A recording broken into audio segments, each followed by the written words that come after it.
आहे की उद्धवजींचा डोक्यावरचा पारा सुटलेला आहे. ते अत्यंत फ्रस्ट्रेटेड आहेत आणि त्या फ्रस्ट्रेशन मध्ये ते ज्या प्रकारचे शब्द वापरत आहे, मला असं वाटतं की याच्यावर काय उत्तर आपण देणार आहोत.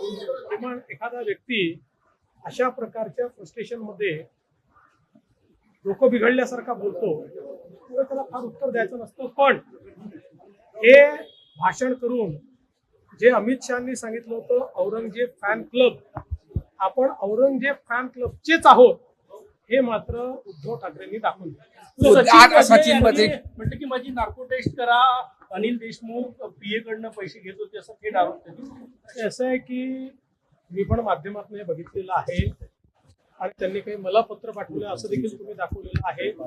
अजून मी ते काही पाहिलेलं